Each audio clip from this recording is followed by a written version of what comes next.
Hello and welcome to the Ant-Man channel. As always, I am your host Ant-Man, and today is the 26th of November, Tuesday, 26th of November 2013. And I've got some important news here, bro. This is bad. Say what? Peanut butter and jelly sandwich racist? School official warns. This is by Clash Daily. They got it from thecollegefix.com. But I'll just read their short title, their short little article of this. I, I mean, look at this picture. This is racist. Look at that. How dare you mix two different colors together? They ought to be segregated. Because, I think the peanut butter's racist against the jelly, so we gotta um, just totally just feed the jelly licentiousness and entitlement so that they feel better about themselves, because look at the victimization there of the jelly. Anyways, if you guys know me, I'm a very angry, I call it holy angry, but sarcasm is anger's ugly cousin. And when you hear a sarcastic person, you know that they're just really, well, that's really what it is. If you take the Bible literally, like some people should, or how everyone should, you know that you're supposed to hate evil, man. Cling to what is good. I don't know. Maybe one day the Christians will wake up and we'll be like, hey, yeah, we have been letting. It's like one of the oldest quotes from the founding fathers that all that needs to be done for a tyrant to pretty much take over a country is for the good people to not do anything, and for us to just stay quiet and just go they're just troubled youths that don't have a father figure growing up, and they watch too much MTV or whatever, and Lil Wayne and whatnot. Let's just cater to their ignorance and to their violence and all that, whatever. Anyway, did you know that eating or even talking about a peanut butter and jelly sandwich could be considered racist? That's right. Apparently, it's because people in some cultures don't eat sandwich bread. Veronis Gutierrez, principal of Harvey Scott K-8 School in Portland, explained in an interview with the Portland Tribune. Take the peanut butter sandwich, a seemingly innocent example a teacher used in a lesson last school year, the Tribune said. What about Somali or Hispanic students who might not eat sandwiches, Gutierrez asked. Another way would be to say Americans eat peanut butter and jelly. Do you have anything like that? Let them tell you maybe they eat torta or pita. The Tribune noted that the school started the new year with intensive staff training, frequent staff meetings, classroom observations, and other initiatives to help educators understand their own white privilege in order to change their teaching practices to boost minority students' performance.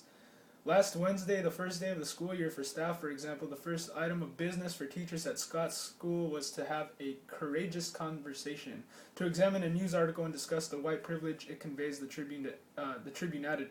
If I was white, which I'm not, I'm Hispanic, but since I'm not gangbanger and stupid as hell, I'm not considered Hispanic to some of you. I'm not down with the raza or whatever you guys call it, your ridiculously ignorant lifestyle of falsehood. I have to say that for the white man, I feel very, very threatened. I mean, do you know that to fourth graders that they're teaching fourth graders that white people are inherently racist? That's freaking stupid. Aren't we all inherently bad and we have to seek what is good, and that it's a constant struggle between the spirit and the flesh? But I don't think anybody that doesn't believe in God can understand these spiritual truths. I think that it is just what it is.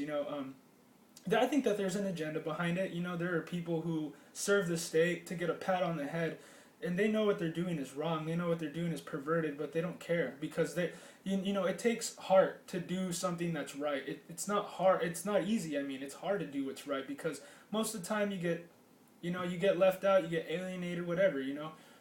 I know this from experience. Hanging out with a lot of people that are still my friends that aren't believers.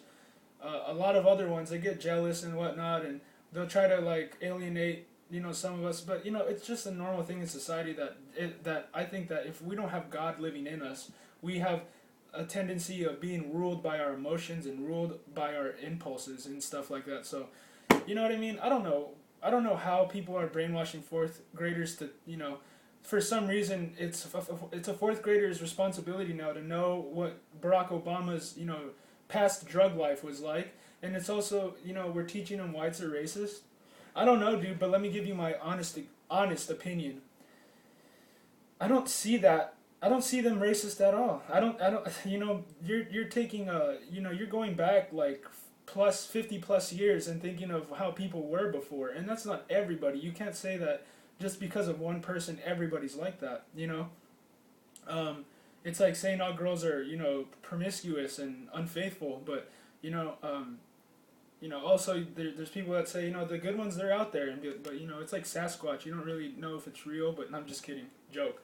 But anyways, you guys out there, think for yourselves. Think about the ramifications. Think about all the bad things that could come from this. It's just feeding licentiousness and entitlement to these these youths. We'll call them youths because that's politically correct, right?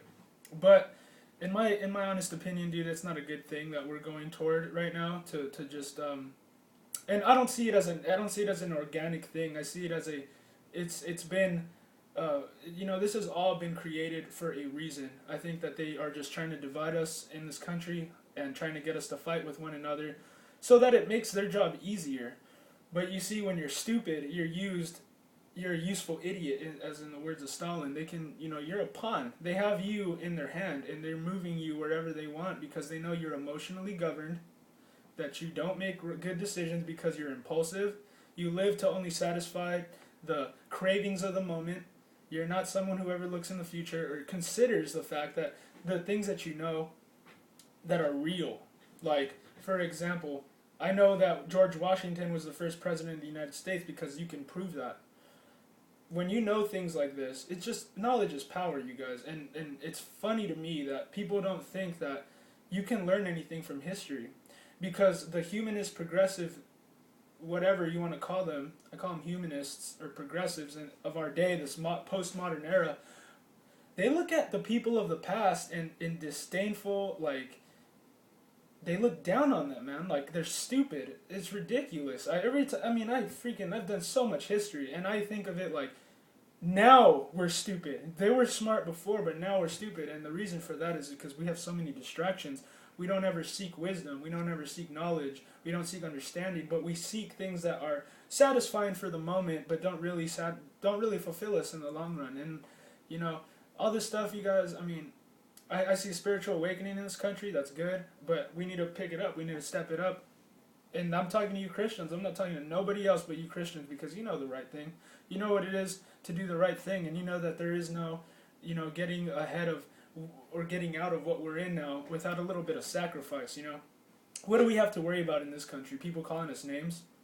All the tired, worn out, atheistic arguments and all their little straw man arguments that they put up about, they're all the same worn out arguments. Oh, Bible salesmen, they just want money, or, it's just all the same tired out crap. And it doesn't make any sense because they don't have one basic premise of the Bible.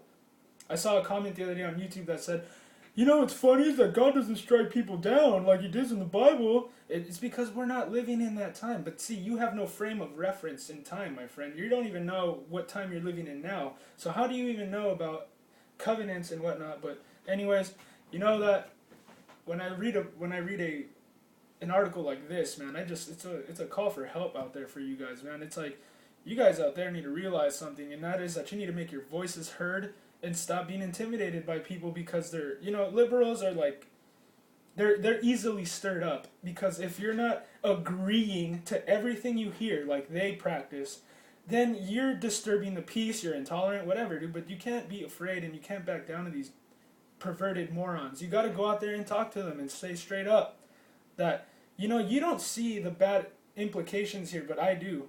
You think that it's okay to teach a little kid sexual things? It's ridiculous, man. They don't have any reason to learn that right now. But liberals, hey, they're going to do it anyway, so let's just teach them how to do it. It's disgusting, and it just shows you how we're incompetent in even raising our children. So, well, this is another example of that. No father, no guidance, no, I see it in even people that I know that don't have fathers.